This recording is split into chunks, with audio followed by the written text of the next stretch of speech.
We're at the 21st Conference on Retrovirus and Opportunistic Infections in Boston, Massachusetts, with Ben Young, who is a longtime doctor advocate. And I love this because you really are a soldier in the field to do the good work of standing up for principles and the right thing to do. And you've done, you're with IPAC now.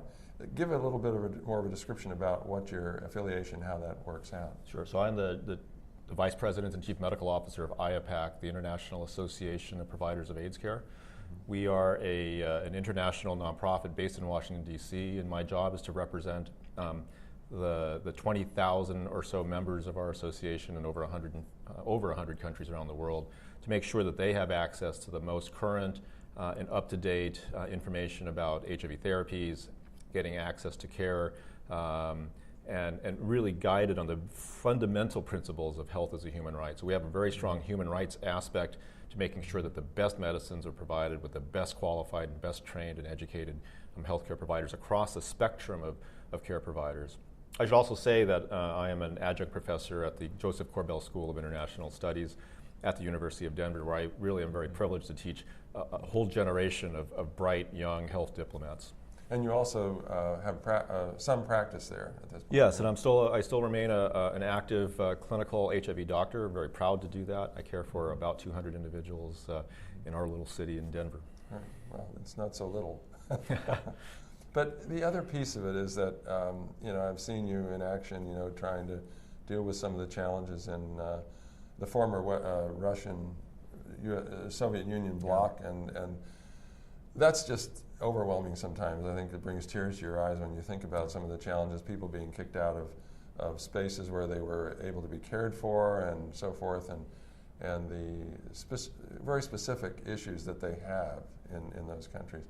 Can you address some of that, maybe some of the disparities there? Yeah, of course, and thank you so much for giving me the opportunity to talk a little bit about this. For background, the Eastern European and Central Asian region of the world, which is mostly comprised of what we think of as the former Soviet Union, remains one of the fastest growing areas for HIV infections in the world. The Russian Federation has as many patients, in very crude terms, as many people living with HIV as North America and Europe combined. Mm. And a very small percentage of those individuals actually successfully receive care, and even a smaller number actually receive medications. And of course, we're all riveted to the TV about what's going on in Ukraine and Crimea right now. Mm-hmm. Understand that Ukraine has the highest HIV prevalence in Europe, right at the time when its civil society, its governmental structures, and never mind healthcare, are very, very fragile if they exist at all. Mm-hmm. Yeah, and I know that I talked to Michel Kazaskin several times, and of course now his authority reaches into that area of Eastern Europe and Asia. So better guy couldn't be put in that position. Absolutely. But maybe you should be there and working with him. No, he has a much more challenging job than I do. Yeah. But it is an important area to cover. Do you also think in terms of disparities in this country and unmet needs, as you say? What would you describe some of our challenges here? Yeah, I'll give you a bit of a manifesto, perhaps a preview of where I think things are going.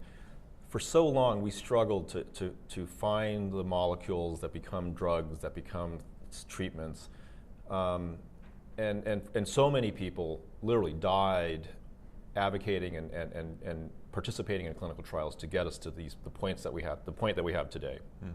Today we have medicines, a portfolio of medicines, and in their entirety prevent AIDS, end AIDS. They prevent new infections, both to adults and to children.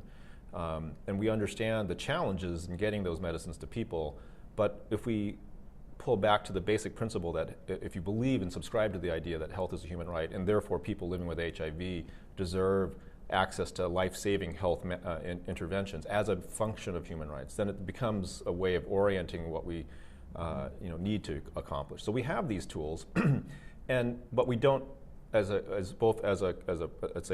treater community, that's the doctors and nurses and pharmacists and so on, as well as a patient community, we don't fully access that. That means that some communities of people are disproportionately affected both by having HIV and disproportionately affected by not getting access to those therapies.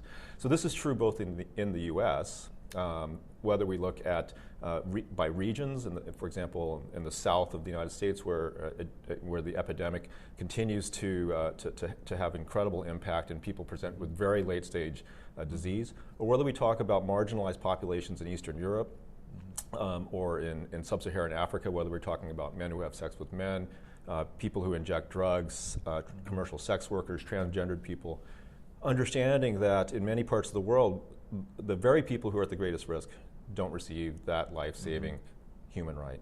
It's like Julio Montana was saying, yes, it's important that treatment is prevention, but treatment is prevention. So you can't get people treated and you can't stop the spread of this virus if you don't even have the people who know they're infected on treatment. Right. I mean, there's some extraordinary challenges there. Extraordinary challenges, but I believe very strongly, especially today, that we have to recalibrate the message. The message is that today, approximately 3,000 people around the world will die of AIDS. All of those deaths are preventable. Mm-hmm. This year, 1 million children will be born with HIV. Every single one of those cases is preventable. Mm-hmm. Yet we know how to do it. We know how to do this. And yet we accept that this happens. Mm-hmm. And what I'm here to say is that we should not accept that. We should accept that in the very near-term future, not 100 years from now, not 50 years from now, but in 5 or 10 years, that we eliminate death from AIDS globally. We eliminate pediatric HIV. We eliminate new cases of HIV in high-risk populations around the world. And we make sure, we ensure, and we will set as a goal, a priority globally, in the United States, in Eastern Europe, in Sub-Saharan Africa, and elsewhere, that all people who have HIV have access to care that is not stigmatizing, so therefore they can access those life-saving therapies that we all advocated so hard for. And we are doing another program specifically on treatment as prevention. We're also doing one on the science of PrEP to implementation. So this is another important segment. Prevention is really an important part of the conference. I mean, we didn't even think about it, I guess, many years ago. Right. It was just getting the drugs that'll work. And now we realize that we can, like you say, turn the tide. Not only that, stop the new infections. We can stop the tide.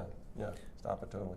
We used to call it falling through the cracks. Right. And boy, do we have large cracks. They're huge cracks. They're giant potholes in the system. Yeah. But it's what the system seems to. What I'm saying is that the system seems to accept that the potholes exist. Mm-hmm. What I'm saying is that I acknowledge the potholes exist, but I do not accept that their existence. Yeah.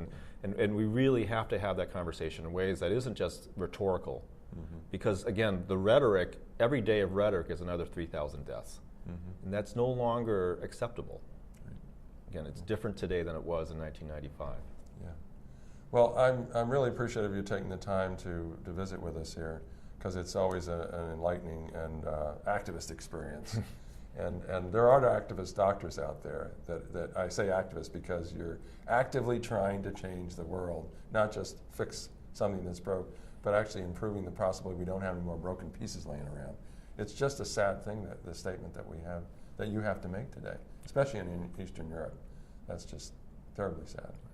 But thank you very much for your time. Thank you, Fred. Thanks for the opportunity. Yes.